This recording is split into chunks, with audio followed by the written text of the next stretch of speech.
మర్చిపోదామా? మీరే అప్పుడు endowments department మీదే, భారతీయ జనతా పార్టీ చేతిలోనే ఉంది. మర్చిపోదామా?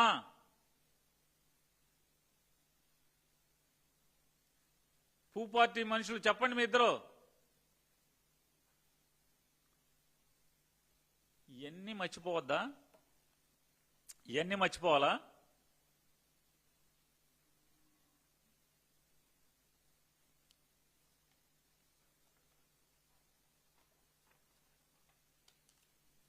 విజయవాడ రాజధాని, విజయవాడకి ఆనుకుని గొల్లపూడి అనేటువంటి ఒక పంచాయతీలో, విజయవాడ మున్సిపాలిటీలో దాదాపు అంతర్భాగమైనటువంటి ఒక నగరంలో అంతర్భాగమైనటువంటి ప్రాంతంలో 40 ఎకరాల 39 ఎకరాల 99 సెంట్ల శ్రీ వెంకటేశ్వర స్వామి వారి ఆస్తి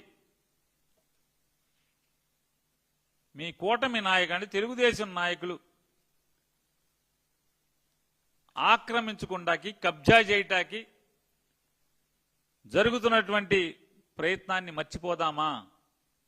కళ్ళకు కనపడదా మీకు?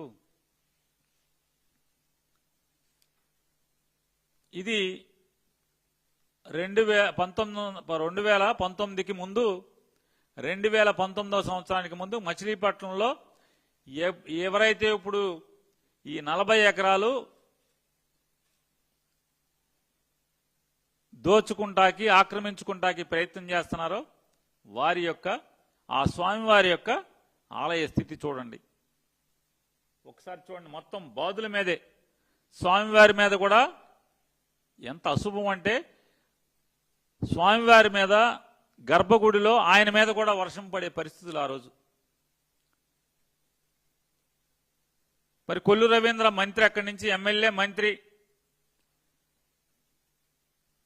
అప్పుడు కూడా ఈ ఆలయాన్ని ఏమీ పట్టించుకోకుండా ఇలా బాదుల మీద ఉంటే, దానికి సంబంధించినటువంటి 40 ఎకరాలని మాత్రం కొట్టేయటానికి కనకదుర్గమ్మ వారికి ఎండోమెంట్కి అడాప్షన్ ఇచ్చారు, ఎండోమెంట్ నుంచి.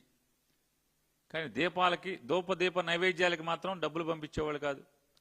శ్రీ వెంకటేశ్వర స్వామి వారి కళ్యాణోత్సవాలకి డబ్బులు పంపించేవాళ్ళు కాదు.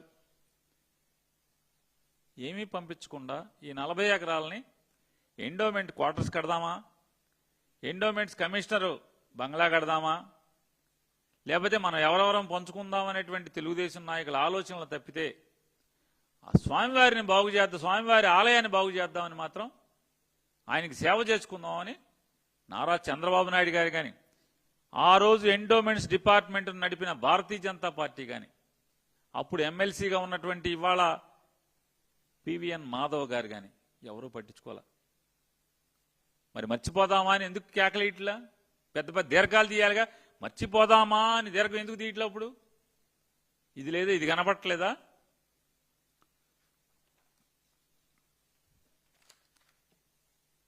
జగన్మోహన్ రెడ్డి గారు వచ్చిన తర్వాత గాలి గోపురంతో సహా మొత్తం ఆలయాన్ని పునర్నిర్మాణం చేయడం కోసం తొలగించి స్వామివారిని బాలాలయంలో పెట్టి 2 కోట్ల రూపాయలతో ఎస్టిమేట్ చేయించి 1,80,00,000 రూపాయలు ఎల్లంపల్లి శ్రీనివాసరావు గారు ఎండోమెంట్స్ మినిస్టర్, జగన్మోహన్ రెడ్డి గారు ముఖ్యమంత్రి, డీఅడాప్ట్ చేయటమే కాకుండా డీఅడాప్ట్ చేసిన తర్వాత దాన్ని ఎండోమెంట్స్ డిపార్ట్మెంట్కి మళ్ళీ హ్యాండ్ ఓవర్ చేసి అక్కడ ఒక ఈవోని పోస్టింగ్ చేసి 2 కోట్ల రూపాయలతో దాన్ని పునర్నిర్మాణం చేయటానికి డబ్బులు మంజూరు చేసి ఎలా నిర్మాణం చేశాం. పాత గోపురం, కొత్త గోపురం చూడొచ్చు మీరు. చిన్నజీయర్ గారితో ఆలయానికి శంకుస్థాపన చేయించడం జరిగింది. ఇది చూడండి, పాత ఆలయం, కొత్త ఆలయం. ఇది పాత ఆలయం. జగన్మోహన్ రెడ్డి గారు నిధులు ఇచ్చిన తర్వాత నిర్మాణం చేసినటువంటి కొత్త ఆలయం, గాలి గోపురంతో. ఇది విగ్రహ ప్రతిష్ఠ రోజు ఉత్సవం జరిగితే దానికి సంబంధించినటువంటి. ఇంకోటి క్లోజప్ లో ఒకటి టెంపుల్ ఉండాలి చూడండి, కొత్తగా నిర్మాణం చేసింది ఇది కాదు. ఇంకో స్లైడ్ ఉండాలి.